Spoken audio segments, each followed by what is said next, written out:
A Taste of Korea, bulgogi, and soft tofu stew. Hi everyone, I'm Steve. Today, I'd like to introduce you to a famous Korean restaurant. I ordered two dishes today, beef bulgogi stew and soft tofu stew. Its Korean name is Bulgogi Dukbegi and Sundubu Jjigae. I ordered both because I was starving, and since I don't plan on drinking all the broth, the portion size isn't actually that overwhelming.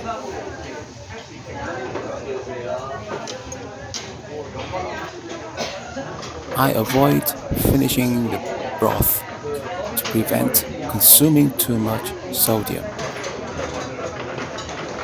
Just like in the US, where high salt content in food is a serious issue. It's easy to exceed the daily recommended intake in Korea as well.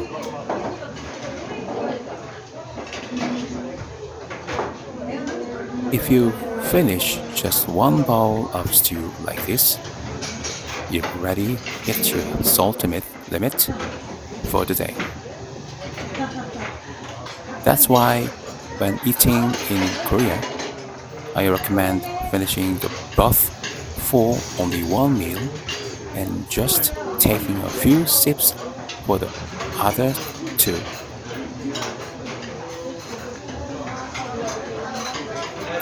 Otherwise, the excess salt will leave you incredibly thirsty for the rest of the day and even into the next. At least, that's how it is for me. So, if I eat out twice a day, I'll enjoy the soup of one meal fully and limit myself to just two or three spoonfuls for the other.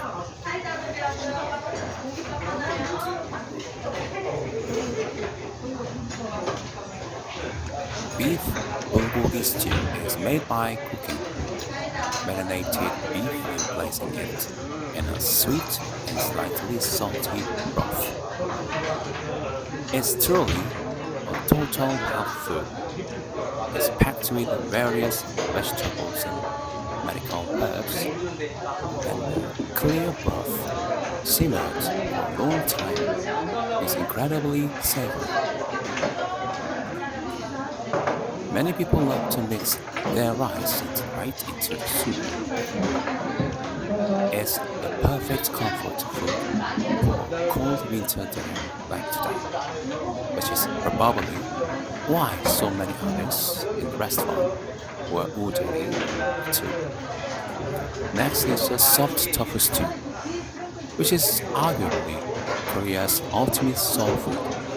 I love it because of the perfect harmony between egg, the tofu, and the exquisite balance of spicy, sweet, and salty flavors. It's a great way to get plenty of protein through natural ingredients, and that signature Korean spiciness in the red broth is visually irresistible. If you want to experience the essence of Korean flavor in a single dish, I highly recommend Sundubu Jjigae. Quick tip: Seoul is the best place for soft tofu stew. To be honest, it's often less flavorful in a certain Gyeongsang-do region. If you tried it there and then taste the version in Seoul, you will notice the difference immediately.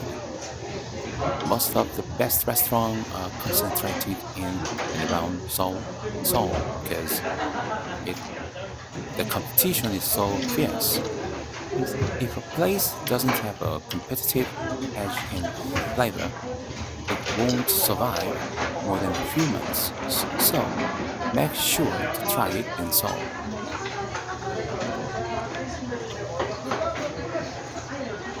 The restaurant was packed today with many eaters. I love the human touch. You feel in a bustling, lively restaurant, as long as it's not overly chaotic, a bit of crowd adds to the experience. Because the stew was spicy, I didn't even touch the kimchi. I usually like kimchi, but since the stew provided enough to eat, I stuck to gakdugi. Gakdugi is radish kimchi, stir-fried seaweed, and stir-fried fish cake.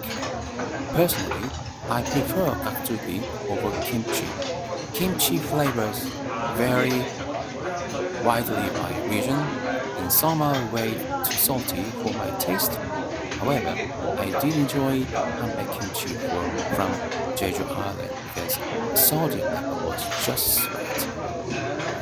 Gakdugi is great because the radish itself provides a natural sweetness that pairs perfectly with the spiciness. That said, I avoid gakdugi if it's too salty. To me, that's a failed batch.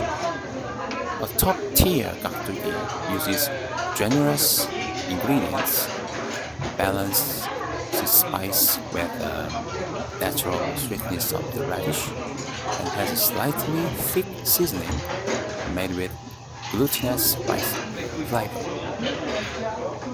and flour. Finding gakdugi like that is rare because it requires the touch of a true master in high quality ingredients.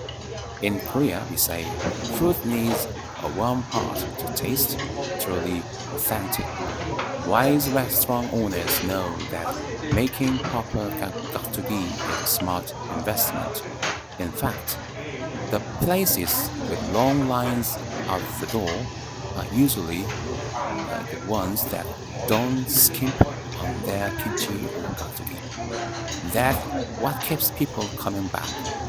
I hope you enjoy this instruction to some of the Korean representative dishes. Looking at the main dishes, inside the dishes here, those of you who have visited many Korean restaurants might feel like there aren't that many side dishes, banchan. However, this is actually more than enough. The beef bulgogi stew and soft tofu stew are so flavorful on their own that you barely have time to reach for the side. In fact, the soft tofu stew alone is enough to finish a whole bowl of rice.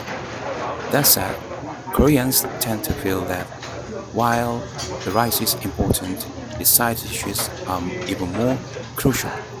This is some major differences between Japanese and Korean food cultures. In Japan, meals are often very simple, consisting perhaps of just rice and soy sauce, or rice and sashimi with soy sauce. In contrast, Korean meals feature a wide variety of side dishes, allowing to enjoy a colorful range of flavors. Because of this, people who have gotten used to Korean food often feel that Japanese food is a bit bland or that something is missing. It's quite a surprising realization. In Korea, the rice is just the base, and you get the great joy of picking at various side dishes. In Southeast Asia or Japan, you are often served just one main dish and a bowl of rice, which can feel a bit meager or empty by comparison. This is why I believe Korean restaurants are full of strong, warm affection. Since side dishes are basically provided for free, Korean restaurant owners have to be incredibly wise and diligent in how they run their business. To secure high quality ingredients at low prices, owners typically wake up at 3 or 4 a.m. to head to wholesale markets. They are incredibly hardworking, don't you think? Now, I'll skip silence and I have to focus on my eating. And you can enjoy, or if you are ready to start your meals, let's get a great time. I will enjoy my food and you will enjoy your food. And that means we seamlessly, we at time together enjoy our meals. If you like this video, please subscribe to my channel and push the button like, and that will encourage me to make more various videos and contents about Korean food and culture and insightful spots. Okay, have a nice day and let's enjoy the rest of time. Thank you for watching.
넣어서 먹어. 잠시만요.